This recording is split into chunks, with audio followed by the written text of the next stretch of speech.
Welcome back, hunters. I'm SurvivalVis, and we return to Monster Hunter for another Monster Hunter build. But this one's going to be a little bit different. Oh, I really don't want to move to disturb these little guys, but we're going to have to. Sorry. See if we can just kind of... Oh, no. Unfortunately, kind of startled them. So, a lot of the builds all focus on the very end game and materials and weapons and stuff like that. I mean, my previous one was a prime example of that, where I made a Raging Bracadillo set with its Light Bowgun. But what if you're not at that point? What if you're just, say, at the end of the Iceborne story and you don't know what you exactly want to do next? Say, you finish the story mode, you have the Guiding Lancer started, but you're not sure what you want to try out next, and you may be thinking about Bowgun. Well, that's where we're going to try making a build like that. We're not going to have the ideals of having every single thing, like as many decorations or 4 slots that we have now, but we're going to kind of dial back the clock a little bit into things you probably should have at the point where if you want to try something a little different out, you'll have, but not investing heavily like using the Raging Brack for your Zhang or really heavy endgame materials for. So start on that. I think the best place to start with Light Bowgun would actually be with more of a normal build, like normal shot build. So I think for that, we won't use Lunastra. We want to try to keep something more kind of base for what you might encounter as you've been playing World. I don't want to use Shara of Shvaldas because I feel like that might be a little too ahead still. We may do... Let me see. Barop Bazooka... Oh, no, wrong one. Barop Bazooka or Fulgur. We may actually do the Fulgur shot. Although this one, it does... Yeah, it has the... I don't want to do the augments on it, though. Graceful Almeria. That one actually may be our best bet. Or maybe we'll even try doing something really out there. If we're going to do a build video, we should probably do something a little more out there, shouldn't we? In that one, we have those. Oh, keep getting that mixed up. I'm debating. Should we make it a Blizzard Volley, or should we go for... You know what? Let's go for the Fulgur shot. It does start with the negative affinity to it, because this one actually has the augmentations of the Infinity Increase 3, so that pulls it up to... plus something. I can't remember exactly what. I think it starts at minus 20 or minus 15, somewhere around there. Maybe it's minus 20 because of the 3. But anyway, now we're going to look at what we want in the set. If you're starting with a Light Bowgun, you're basically going to want to be a little more durable. You're going to want a health boost 3, recovery up. You're basically going to want to try something with more utility than raw damage, just so that we get the hang of it more. Because you could find yourself in some situations where you will really be kind of knocked about a bit. So for that, I'd probably recommend getting the Fell Shroud set because of the super recovery it has. I definitely say go for the Helmet Beta Plus because of the 2 peak performance. And I don't want to use anything like the Gold Rathian, so we can't use anything that's basically higher than, say, the Yangaruga stuff. So, a good one to match might be... the recovery speed is nice, but I don't think we'll go with that. Or maybe we will. Maybe what we'll actually do is go for the Narga with a mix of the Fell Shroud. Because the Narga has a very good, just kind of included bonus with it, which is that true spare shot. We'll do the Fell Shroud there. And what's the Fell Shroud here? Speed eating? Nah, I do have the augment that it's just beyond its upgrade cap, but I think it'll still work for kind of case in point using these. So my advice would be to use the Fell Shroud helmet and the bracelets, or the gloves, because of the stats that they give you. The recovery up and the peak performance are good. The evade windows are very helpful on the Narga for some extra mobility. I don't think we'll use Stamina Surge too much, but we'll see what we have decoration-wise we can put on. We are going to want the health boost. So that is probably going to be what we'll use all of our 1 slots for. And we will put in that one thing of the peak performance. So we'll only use the level 2 slot. if you do, I want to keep it so that way it's like you're not exactly with your ideals. Like, you don't have a full loadout where you could just slot on a quick, oh, recovery speed 2. Although, I do have 3, I may. I don't know what the rarity is on that. But we'll see how we're looking right now and what we'll add on just to kind of include for things. So there is the True Spare Shot, the Super Recovery. We could probably plug on another Evade window. And yeah, we'll do an Evade window and a Recovery up.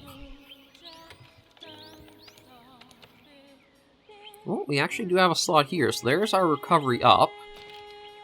And one Evade window. And again, we're not going to use the full 4 slot, we're going to play as if you don't have a lot of the 4 slot decorations yet. You mainly just might have the 2, the 1s, and the 3s. So that still gives us 3 slots we could play around with. That gives us the full Evade window, the health boost, the peak performance. Oh, nope, I put on the wrong one. That's one thing I kind of make a mistake of. We don't want recovery, we need the medicine. There we go. And if we go to the info, yeah, so that's looking much better. We have the Evade window full, health boost, recovery up, peak performance. I am just going to actually get rid of the decorations in the mantles. Just so that way we are saying we're kind of very starting out with things. Now, I would recommend if you do have the ability to get the recovery speed, to get it, because that would really help you with the peak performance and the Ball Soul Vein. But you know what, maybe we will do that. So that way we're going for more utility than anything else. So we'll just plunk on those. I gotta go the opposite direction. There we go. Okay, those are recoveries.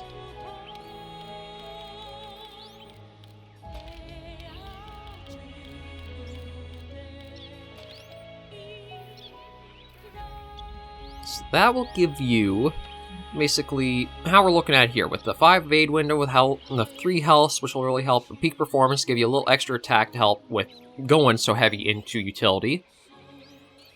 And I am debating whether we should change out the normal shots charm here, because I don't think you get the normal 2 or the level 2 until you take down Shara. So it may be better to go for something else. Just trying to think of what we might have at this point. Because you wouldn't... Maybe I'd do the health boost there and see what else we could do with our slots. Was we can put a couple of recoveries in here. Because you should definitely be able to have the full health boost charm by this stage. All materials should actually be high rank available for you. So that would be that like that. Yeah, so the only thing that we really got taken off was the normal shots. And even then, actually, we could even put the normal shots on if you do have them in your thing here. So maybe we will do that. We'll do the 4 shot and the 4 shot.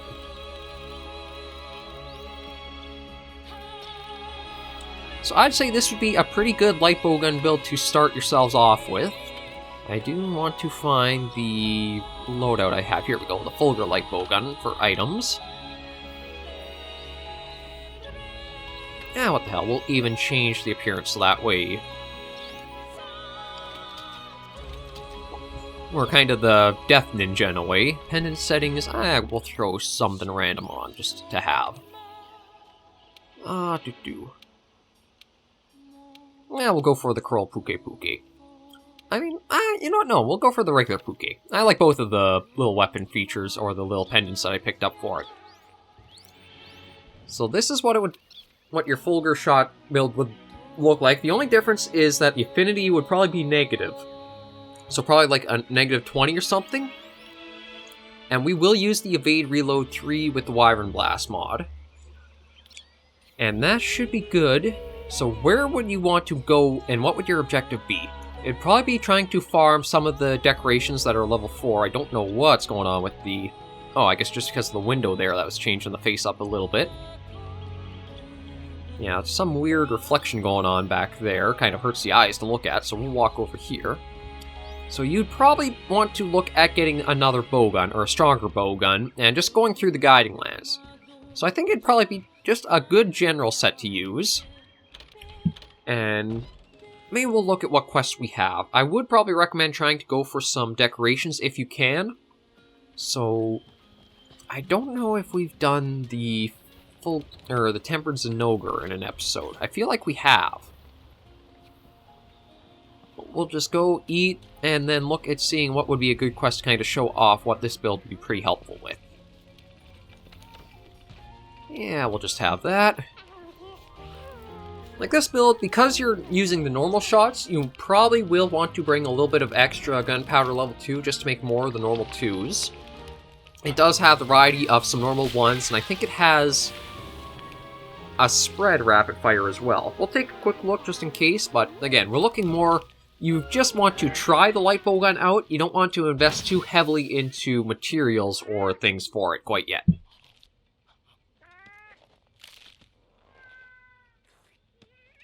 Just let this wrap up, and then we should be all set to go. There we are. Okay. Yeah, the Fulgur shot, it does have a spread one, so that's... Even up here too, this is a very good all-arounder, so if that's the case... let's see what optional quests we have. Is there one... We could try actually doing the We Run This Town, but I don't think I want to spend that long on it. Maybe what we'd look at doing is something a little different. I'm trying to think of what armor... see, you mostly want to go after the Gold Rathian, I think, would probably be a good one to match with this set. So maybe, you know what, we'll do that. We'll go after Gold Rathian in the arena if it's available right now. Optional. Of course it's not. Okay, let me see if I have an investigation with her. I should. I'm just trying to put myself back in the mindset of where was I trying to go once I got to this point.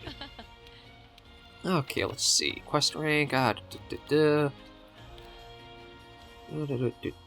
me see here. Gotta be something. Rajang, a lot of Rajang. Ooh, you know what? Maybe what we'll actually do is go after a Yongaruga. That'd probably be a good one, because that light bowgun is one to definitely go for if you're looking for a nice Pierce build. We're on the hunt. So we'll make Yongaruga the target of our next hunt. I just had to have a little drink there. This is my third recording for today. And thankfully, the Full Bloom Fest is still in effect, so we'll go for... Oh, no, it was right there, my bad. I am tranquil, I am sound. I'll show off a little hunt going after Yongaruga, who's actually a very good implemented fight. I'm surprised how well he is put into Iceborne, because in the past, Yongaruga could be a very brutal one because of all the roars he does and his tail sweeps, but he's actually been balanced pretty well. I think Scarred Yongaruga is a little more questionable and iffy, but the base version, just like Zinogre, was done very, very well to be put into Iceborne. So let's head on off and we'll put this build into action. The biggest kind of focuses of this build are mainly to keep medium distance to maximize your normal 2 rapid fire and your peak performance, and the evade windows just to keep you a little more out of trouble. So we'll start with the normal 2. We have how many? Yeah, we can take 3 into a single clip, so that's why we wanted the evade reload 3 on the bowgun. Because I've found the evade reload, it basically renders any point in going for the reload assist kind of null and void. Okay, that's Fulgur's. That's Fulgur's. This is what we were looking for. The old Venomous Thorns. Yeah, so let's go track down the Yongaruga and take it on. We'll take the Slinger Torch for our ammo till we kind of knock something better off of it. I still have to admit, one of the biggest kind of weaknesses for the light bowgun is the tenderizing. It just takes so long with it. It's either latch on for 2 attacks or 3 strikes and 1 attack. Like 3 claw attacks and then 1 weapon attack. It's just feels like an unnecessary amount of bloat to it. But we'll venture down and try our hand with taking down the Garuga. Kind of let our stamina come up. There's probably a lot more I would have done to truly optimize the set, but I still, again, want to do this more from the perspective as you're just trying it yourself with what you might have made for some other ones. And let's send it into the wall. And we gotta do this, and that finally tenderizes the face. Yeah, we will snag the shinies, because that's probably what you'd want to do. Oh, I forgot to mention that Runa is using the Plunder Rang. And the reason I want her using that is because of how many extra materials you get for the Palicos using that. You actually have a, I wouldn't say a high chance, but the possibility is there of actually getting, oh, that's right, that's the counter mod, forgot about that, of getting mantles and things from them. Like, I've gotten a few mantles. I think no, I didn't get an Immortal Reactor when I was going after the... There we go. Be very careful using the Wyvern Blast counter mod, because it can land you in trouble. It doesn't give you a true dodge. It's more like a slide back for some distance, so... Nope. Nope. Didn't quite get it with the counter, and the tremor lock can sometimes be annoying, but just kind of learn and push through.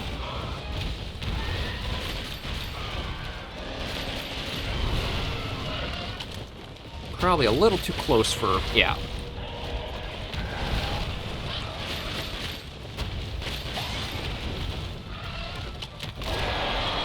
Okay, this is... Oh, we got lucky, because I thought it was actually going to do the tail flip. The tail flip is easily, I think, the most damaging move that the Garuga has. And then it also inflicts poison on top of that.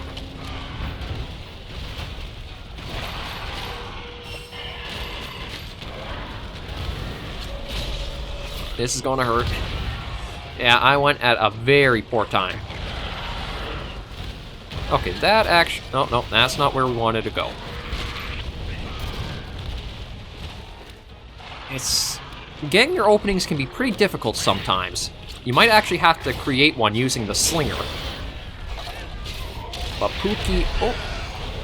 Pookie somehow got taken down as well, but we'll tenderize the face again. That makes the 3 claw attacks and the blast off. There we go. Get more piercing. Yeah, so all we did get was piercing. I think that's... Yeah, Garuga's out of here.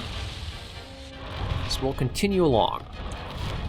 And one of the nice things is if you're watching the health bar, you're going to see it's just naturally going up. You don't even have to use healing items. That's one of the reasons why I like using the Valhazak set with the bonus. Is it'll idly just go right back up to full on its own. You don't have to do anything to it. You might have to wait a long time if there is a great amount to heal up. Well, that's also where we put all the healing utility into. Like the recovery up and the recovery speed. A max... I shouldn't say a max potion, but a mega potion can basically heal double or 1.5 times its potency. There we go. Still didn't get it with the counter. I'm quite surprised at that. And young Garuga isn't immune to poison. I think it does take a bit before it will actually take effect on him. That was way too close.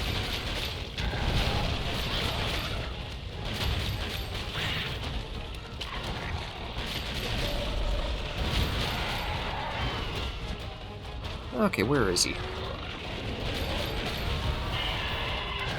There it is, and probably going to do another fireball from there, yeah.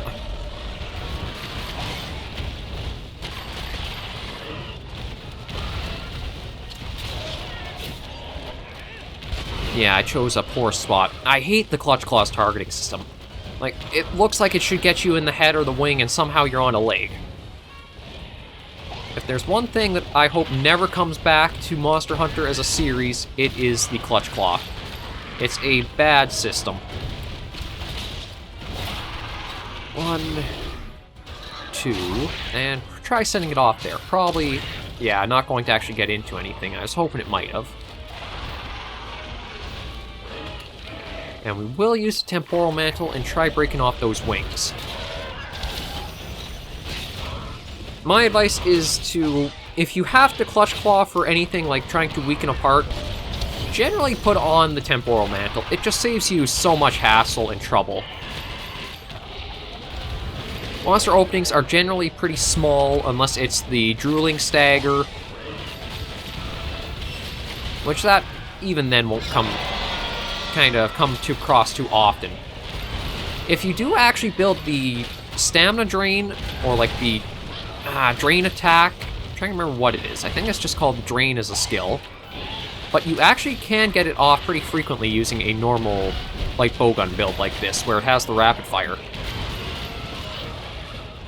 Don't really want to fight it on the slope, but we don't have much of a choice right now.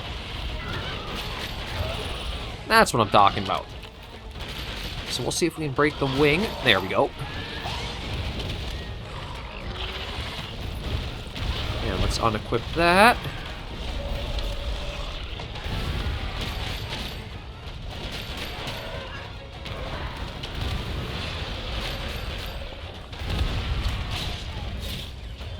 Now that was pretty dangerous to do, but there are some attacks where the opening is just large enough you can squeeze something in. And unfortunately, instead of the face, I got the wing.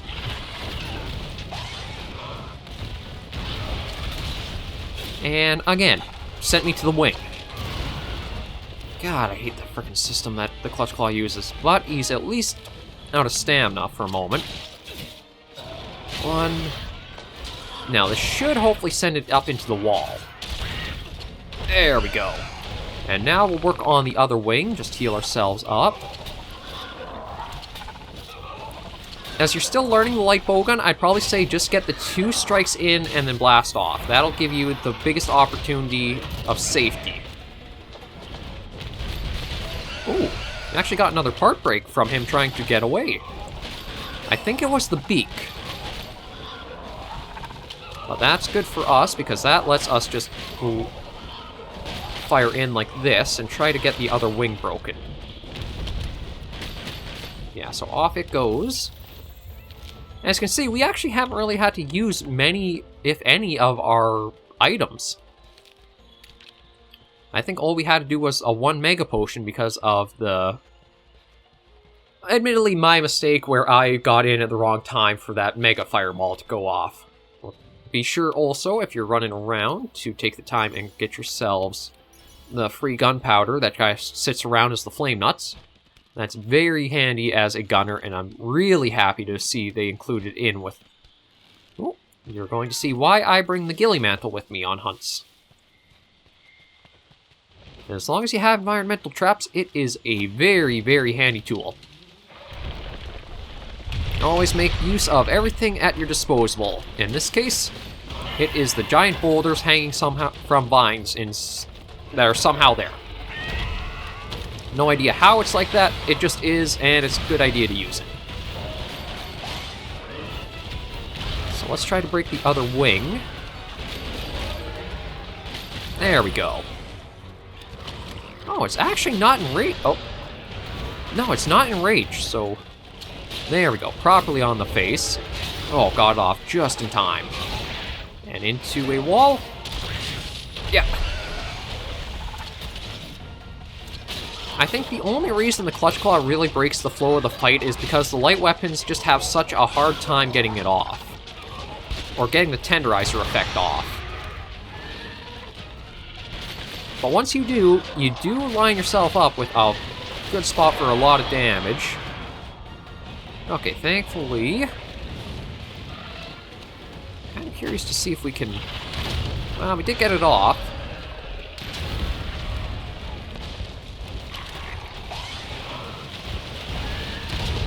Yeah, see...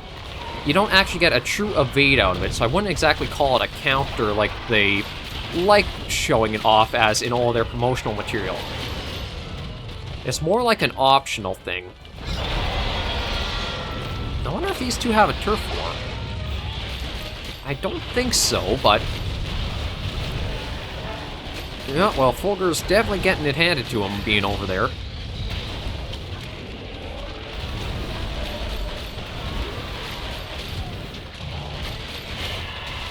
Fulgur, I'm not the one who's just blasting you with fireballs and a tail.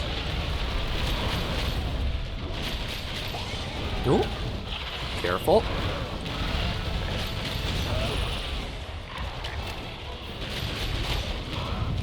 Ow, that hurt.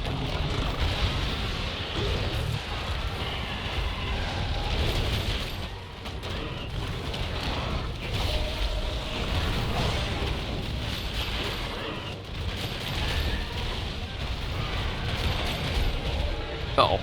And careful of that, because that is a big one. I kind of like for... at this point, either one of you guys leave. I don't care if it's Yangaruga or if it's actually Fulgur.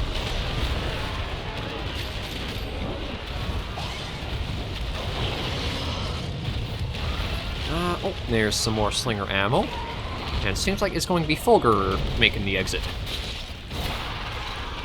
1, 2, and 3, and we should be good to send it into a wall. There we go. And the another thing is, after you have sent it into a wall, depending on how much ammo your bowgun still has in it, you may want to either do the trigger draw, which will draw the bowgun and not reload it automatically, or you may want to do the auto reload. It depends on how you're sitting for your ammo count, and how you want to capitalize on the opportunity. I was a bit of an idiot and didn't realize until Iceborne. Well, granted, I did mostly start playing Light Bowgun only in Iceborne. That the upper face button for using Light Bowgun will auto... it draws and reloads it automatically. But the trigger only draws the Light Bowgun, so you don't have to worry about it locking you into a reload animation in case that type of ammo has one. And you can see that he's weak now because the ears have folded down. Not that he's kind of showing much physical weakness right at the moment.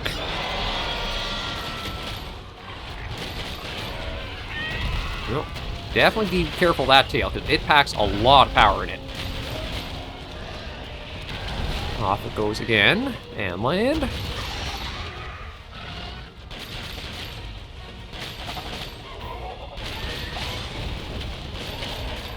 Ooh, dodge that. Let it settle back in. Oh, actually, I think Runa might have knocked her out of the sky. Or it out of the sky. Why do I assign everything a gender? Or give it a gender? Either way, we're going to use some of the smacks. There we go. If you knock any flying wyvern out of the sky, it has a longer stagger period on the floor. You can definitely capitalize that, and using Light Bowgun's upper and right face buttons, you can basically do a slam that does knockout damage, or daze damage, so you can even get off a nice little proc like that. We're just going to keep weakening her down, or it down. And it'll probably get away, but we'll go and trap it, just so that way, if you're farming materials, you'll want to trap. If you're in the guiding lands, and you're trying to farm the special materials, you'll want to kill, though. You won't get any special materials in the rewards from that. So I'm pretty sure Yangaruga flies to Area 8, is that it? Yeah, Area 8, so you can even take the shortcut of using the map to get there. And I should have a trap on hand, I believe. I do. And trank ammo in the bowgun. That sets us up quite nicely, just be able to trank them. And this is another part where the Gilly Mantle will come in very handy, as you just slap that on. And you can be basically invisible right as it goes towards its resting spot. In Iceborne, if you are too quick and you get them before they're at the nest, they will keep fighting, which it does add a little inconvenience to get the trap down. It's not too big, but it does still happen. So we'll kind of see what path it takes, just so that way you can make sure the trap is right in its way. Looks like going straight... No, a little over this way. That should do. Yeah, there we go. And there's our Yongaruga. Taken care of with our progression build. We'll just get the mantle off of ourselves there. So for going from a normal rapid fire, maybe the next episode we'll look at using the Yongaruga Light Bowgun. But we'll see what you guys think in the comments. For now, I just wanted to show off a build that was not quite true endgame, but good progression endgame.